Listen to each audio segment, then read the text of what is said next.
Imagine qu'un jour, tu atteignes la frontière la plus lointaine de l'univers et qu'il y ait une porte noire devant toi. Sur la porte, une seule phrase est écrite. À partir d'ici, aucune information ne se perd. À cet instant, tu comprends. Peut-être que le destin n'est pas un ordre froid volant dans le vide. Peut-être que chaque souffle de l'existence est conservé sur une plaque invisible, avec une encre qui ne brûle pas.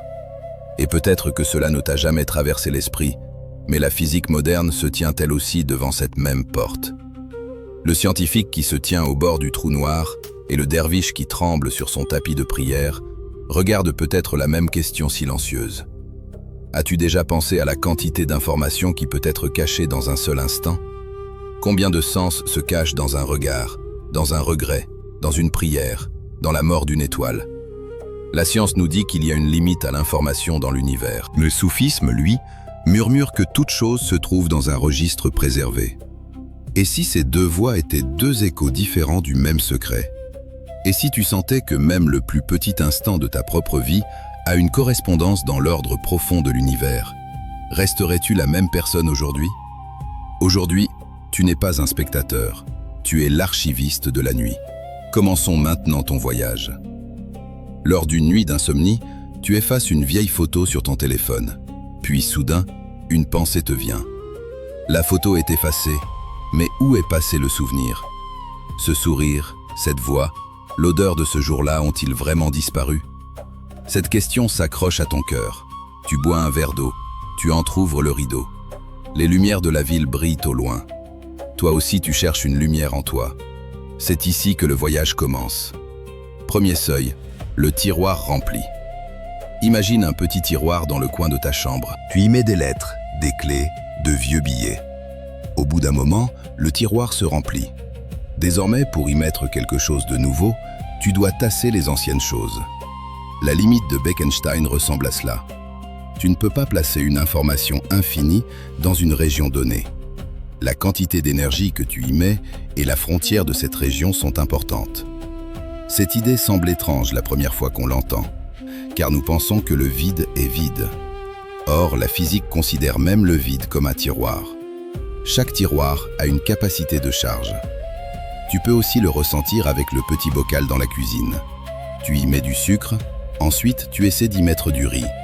Le couvercle ne se ferme pas. Si tu forces, le verre se fissure.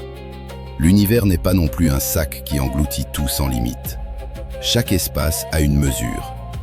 Lorsque la mesure est dépassée, ce qui est calme change. Cela se transforme alors en autre chose. En physique, cette transformation va parfois jusqu'à l'idée du trou noir. En tant qu'archiviste de la nuit, tu regardes l'écran. Ton téléphone indique « mémoire pleine ». L'univers semble lui aussi donner le même avertissement. Mais ici, il ne s'agit pas de fichiers. Il s'agit des états des atomes, des traces de la lumière, et même des nouvelles englouties par le trou noir. Il y a aussi la question du désordre. En science, on appelle cela l'entropie. N'entends pas l'entropie comme un mot difficile. Pense à ta chambre avant de sortir à la hâte le matin. La chemise est sur la chaise, le livre sur le lit, le verre sur la table. La chambre est toujours la même chambre. Mais tu sais désormais combien d'états désordonnés différents elle peut prendre. Voilà, l'entropie, c'est comme la foule des états possibles. L'information se cache aussi dans cette foule. As-tu remarqué que la question commence à grandir de plus en plus? Si chaque partie de l'univers a une capacité d'information, où se trouve la ligne finale de cette capacité? Et plus étrangement encore, pourquoi cette ligne apparaît-elle sur la frontière et non dans le volume? La réponse à cette question nous mène au deuxième seuil. Car parfois, le secret d'une pièce ne se trouve pas à l'intérieur de la pièce, mais dans l'égratignure sur sa porte. Deuxième seuil, la peau de la porte. Imagine un sac de courses. Tu le remplis de tomates. Tu penses que le poids est à l'intérieur. Mais ce sont les poignées qui déterminent si le sac va se déchirer ou non. La limite de Bekenstein nous montre aussi quelque chose de proche. Le calcul le plus profond de l'information parle parfois avec la surface extérieure, et non avec le volume intérieur. Les trous noirs entrent en jeu ici. Un trou noir est comme le coffre le plus sombre de l'univers. Ce qui y tombe n'en ressort pas. Mais sur le couvercle du coffre, c'est-à-dire sur l'horizon des événements, il reste une trace de ce qui se trouve à l'intérieur. Pense à l'horizon des événements de cette façon. Tu te tiens au bord de la mer. Une vague arrive et efface ton empreinte de pas. Tu penses que la trace a disparu. Mais un registre subsiste dans l'humidité du sable, dans le retour de l'eau, dans le déplacement des petits coquillages. La frontière du trou noir est pensée de la même manière. L'information qui y pénètre laisse une ombre sur la frontière au lieu de disparaître. C'est pourquoi les physiciens regardent la surface. C'est comme si l'univers tenait son plus grand registre non pas dans l'épaisseur des pages, mais sur la peau de la couverture. Ici, tu remarques ceci. L'être humain aussi révèle souvent son intérieur par sa surface. Une ride sur le visage raconte les nuits blanches. Un tremblement de main porte les peurs non dites. Une égratignure sur une porte cache la taille des enfants qui grandissent dans la maison. La surface est parfois trompeuse, mais elle est parfois le témoin le plus fidèle de la profondeur. La frontière du trou noir porte aussi un témoignage similaire. Tu penses à cette vieille photo. Le fichier effacé n'a peut-être pas complètement disparu. Peut-être qu'il reste dans la mémoire du téléphone, sous un autre nom, comme une faible trace. Alors, les actes de l'homme, ses intentions, les phrases silencieuses qui traversent son cœur, laissent-ils aussi une telle trace? Cette question ouvre la porte du troisième seuil. Troisième seuil, le registre silencieux. Dans le soufisme, on l'appelle Levi Mahfouz, la table gardée. Ce n'est pas une simple armoire d'archives. Ce n'est pas non plus un serveur cloud. Ce ne serait pas juste de la réduire ainsi. Mais pour comprendre, imagine une scène de maison. Quand tu étais enfant, ta mère avait un carnet qu'elle ne montrait à personne. À l'intérieur, il y avait des dettes, des anniversaires, des recettes, de petites notes. Tu oubliais tout. Ce carnet n'oubliait pas. Nous pouvons imaginer que la table gardée ressemble à cela. Mais en tant que registre infiniment profond, sacré et indépendant du temps. Cette idée éveille de la peur chez certaines personnes. Si tout est écrit, alors que fais-je? Demande-t-elle. Vois cela comme un voyage. Quelqu'un qui se tient au sommet de la montagne voit tout le chemin de la vallée. Toi, tu marches sur le sentier. Le fait que cette personne voit le chemin ne signifie pas que tu ne fais pas de pas. C'est toujours toi qui choisis. C'est toujours toi qui te fatigues. C'est toujours toi qui fais demi-tour. L'omniprésence du savoir divin n'annule pas la marche de l'homme. Au contraire, elle rappelle que cette marche n'est pas abandonnée à elle-même. Ici, la science et le soufisme ne disent pas la même chose. C'est important. La science mesure. Le soufisme donne du sens. Mais tous deux tournent autour de l'idée de la trace qui ne se perd pas. La science dit que nous pensons que l'information disparaît parce que la nature transforme les traces. Le soufisme dit que rien ne tombe en dehors du savoir divin. Une feuille tombe, un enfant pleure, un cœur se repent. Tout est à l'intérieur d'un savoir. Maintenant, je veux te demander, si chaque instant de ta vie laisse vraiment une trace qui ne se perd pas, quel instant voudrais-tu voir rester pour l'éternité? Et quel instant voudrais-tu voir effacer avec compassion? Écris-le dans les commentaires. Car ce voyage n'est pas seulement une vidéo que l'on regarde seul, c'est une quête sacrée que nous parcourons ensemble. Si tu veux que cette quête continue, rejoins la famille Soufisme Quantique. Car le secret ne s'arrête pas dans une vidéo. Le secret passe d'une porte à une autre. Mais le véritable nœud n'est pas encore dénoué. Car s'il y a un registre, la question suivante vient à l'esprit. Où se trouve ce qui tient le registre? Quatrième seuil, le livre sans lettres. Prends un livre dans ta main. Avant de regarder ses pages, tu vois sa couverture. Ensuite, tu vois les lettres. Puis tu comprends les phrases.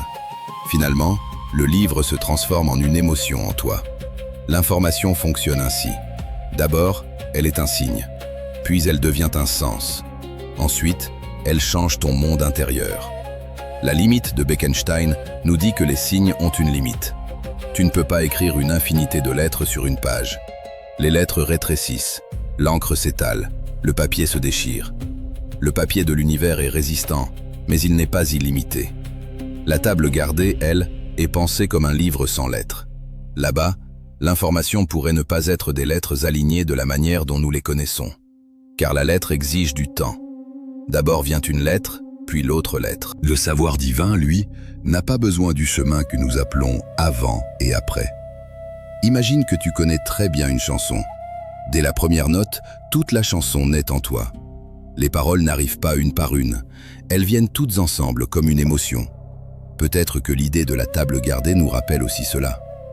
La vérité se connaît parfois d'un seul coup, et non ligne par ligne. Pense au regard d'un peintre sur une toile vierge. De l'extérieur, il n'y a rien, mais à l'intérieur du peintre, les couleurs ont déjà commencé à bouger. Où se tiendra la montagne? Où tombera l'ombre? Comment fumera la cheminée de la petite maison? Tout est ressenti comme un tout. Ensuite, le pinceau dévoile cela lentement. Nous voyons les coups de pinceau dans le temps. Mais la formation se tient comme un tout plus vaste à l'intérieur du peintre. Cette métaphore est imparfaite, mais elle entr'ouvre la porte. En tant qu'archiviste de la nuit, tu le remarques. La photo sur ton téléphone n'est pas seulement un pixel. Il y a le monde que cette photo t'ouvre. Alors, les pixels de l'univers pourraient-ils aussi être les rideaux d'un sens plus grand? 5e seuil. L'univers à la fenêtre. En hiver, la vitre s'embue. Avec ton doigt, tu dessines une petite maison. Sur cette fine surface de verre apparaissent une porte, un toit, une fenêtre. Ce n'est pas une vraie maison, mais elle porte l'idée de la maison. La pensée holographique donne aussi une sensation similaire. La formation d'un immense volume peut être représentée sur sa surface limite. Cette idée semble étrange, car nous cherchons la profondeur à l'intérieur. Or, la profondeur se cache parfois sur une surface plane. Un papier photo est plat, mais il te ramène des années en arrière. Un miroir est fin, mais il semble avoir absorbé toute la pièce à l'intérieur. En physique, cette idée est née des trous noirs. La formation d'un trou noir n'est pas calculée dans son volume, mais sur sa surface. Cela porte aussi une grande implication pour l'univers. Peut-être que la scène tridimensionnelle que nous voyons pourrait être la version déployée d'une information frontière plus profonde. Vois cela comme un rideau de théâtre. Le rideau est plat, mais quand la lumière et l'ombre arrivent, des palais, des déserts, des mers naissent. Le spectateur pleure, rit, a peur. Le rideau ne change pas, mais la pièce est vécue comme si elle était réelle. À ce stade, l'esprit frissonne, car tu te demandes « Suis-je moi aussi une scène ?» Non, cela ne signifie pas que tu es sans valeur. Peux-tu dire qu'une lettre n'est que du papier? Sans le papier, la lettre n'est pas visible. Mais ce qui fait que la lettre est une lettre, c'est le sens qui est dessus. Toi aussi tu es visible avec ton corps, mais tu n'es pas seulement constitué d'un corps. Dans ton regard, ta décision, ton pardon, ta peur, ton espoir, il y a une profondeur invisible. Dans le soufisme, on utilise parfois le langage du rideau, ou voile, pour le monde. Le rideau ne signifie pas un mensonge. Le rideau est ce qui éduque le regard.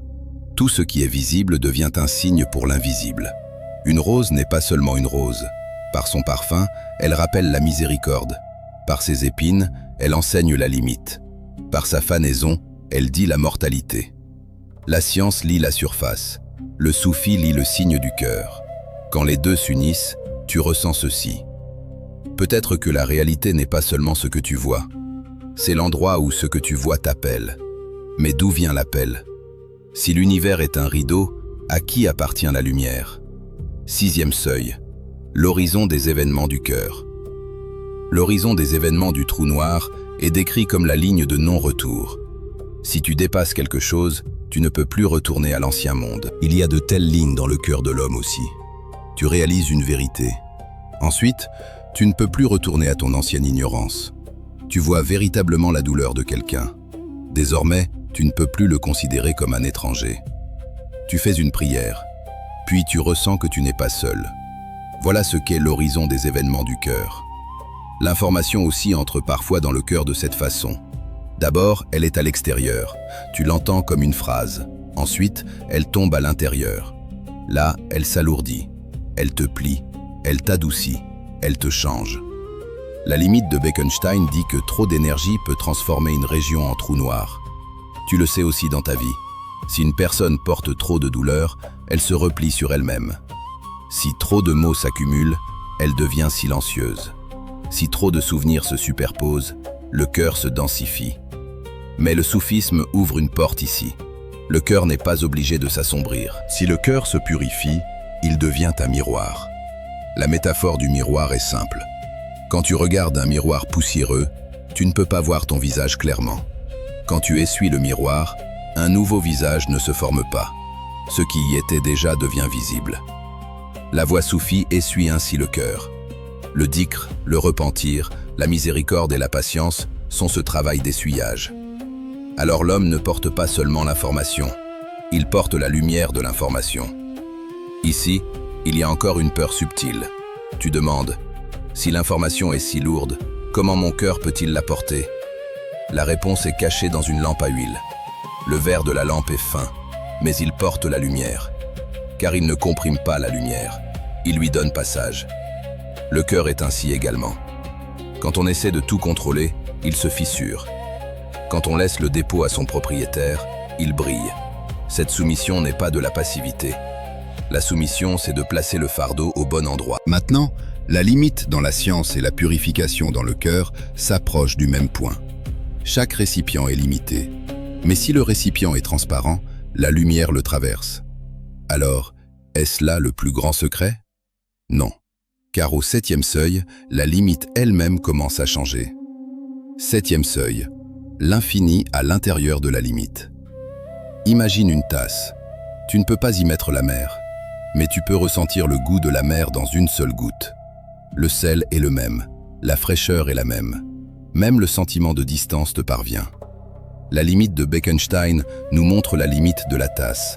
La table gardée, quant à elle, rappelle le savoir de la mer. À première vue, l'un est limité, l'autre semble illimité. Mais le lien saisissant naît ici. La limite ne rejette pas l'infini. La limite donne la forme par laquelle l'infini peut nous toucher. Ceci est très important. S'il y a une limite d'information de l'univers, cela ne montre pas que l'existence est dénuée de sens. Au contraire, cela fait penser que toute chose est créée avec une mesure. La mesure n'est pas un chiffre aride. La mesure peut être aussi délicate que le lait qu'une mère donne à son bébé. Le surplus étouffe. Le manque affame. Ce qui est exactement à la bonne mesure devient une miséricorde. En physique, la limite ressemble à un calcul. Dans le soufisme, la mesure résonne comme une sagesse. Les deux n'utilisent pas le même mot. Mais tous deux nous font ressentir ceci.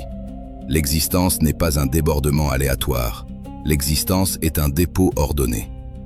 Te voici arrivé au cœur de la vidéo.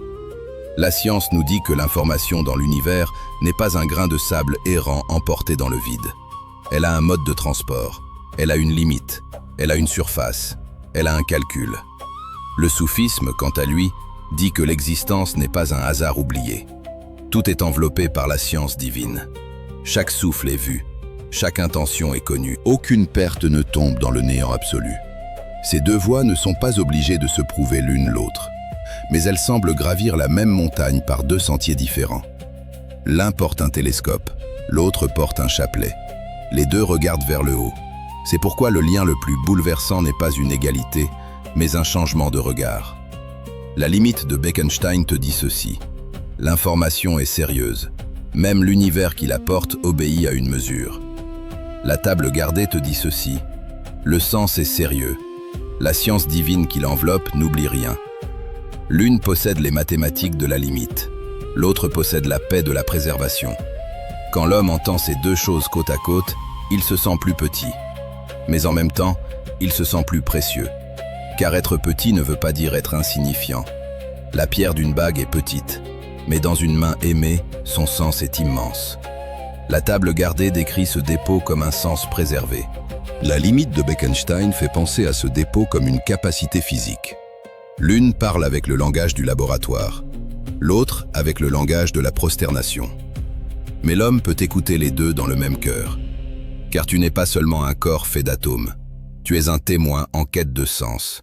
Tes atomes te portent, ton sens t'appelle. Et maintenant, nous arrivons à la porte finale.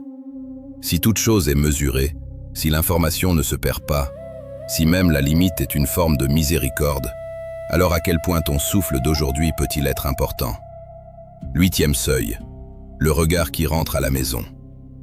Après ce voyage, tu regardes le même monde. Mais le monde n'a pas l'air le même. La photo sur ton téléphone n'est plus seulement un vieux fichier. C'est une trace, un dépôt, un rappel. Quand tu regardes le visage d'une personne, tu ne vois pas seulement de la peau et des os. Tu penses aux histoires qui y sont cachées. Quand tu entends la nouvelle d'une étoile, tu n'entends pas seulement une explosion lointaine. Tu ressens une nouvelle page qui s'ouvre dans les grandes archives de l'univers. À partir d'aujourd'hui, Tu peux t'arrêter avant de prononcer une parole, car la parole ne se perd pas. Tu peux t'arrêter avant de briser un cœur, car la trace reste. Même si une bonne action semble petite, tu ne la minimises pas. Car parfois, la plus petite donnée ouvre la porte du plus grand sens. Une goutte d'eau semble aussi vaste que l'univers à quelqu'un qui a soif. La limite de Bekenstein t'enseigne tes limites. Chaque récipient peut se remplir. Toute puissance est limitée. Toute existence est mesurée. La table gardée te donne confiance. Aucune prière pure ne tombe dans le vide. Aucune larme ne reste sans gardien. Aucune vérité ne se perd dans les ténèbres. Les deux ensemble te donnent un nouveau regard. La limite n'est pas la peur. La limite est le récipient du sens. Le registre n'est pas une menace. Le registre est le signe d'une miséricorde inoubliée. En tant qu'archiviste de la nuit, tu éteins désormais l'écran. Tu ne t'attristes pas pour la photo effacée. Car tu comprends, les véritables archives ne sont pas dans l'appareil. Les véritables archives sont dans l'ordre profond de l'existence, dans le témoignage du cœur, dans l'enveloppement du savoir divin. Tu n'es pas un point perdu. Tu es un verset que l'on lit. Ta vie est aussi un mot dans la grande phrase de l'univers. Si cette vidéo a ouvert une porte en toi, ne t'arrête pas là. Passe aux autres vidéos sur la chaîne qui complètent ce voyage. Car lorsque le silence du cantique est lu avec le langage du cœur du soufisme, la réalité acquiert une autre profondeur. Dans la prochaine vidéo, je te parlerai de l'expansion cosmique et du baste. Peut-être chercherons-nous l'écho de la prière dans le champ d'information invisible. En terminant, je veux que tu te rappelles encore ceci. La frontière de l'univers n'est peut-être pas un mur. Peut-être que cette frontière est une coupe délicate que la miséricorde porte sans en renverser la formation. Et toi, à chaque souffle, tu es une lumière, petite mais inoubliée, qui brille à l'intérieur de cette coupe.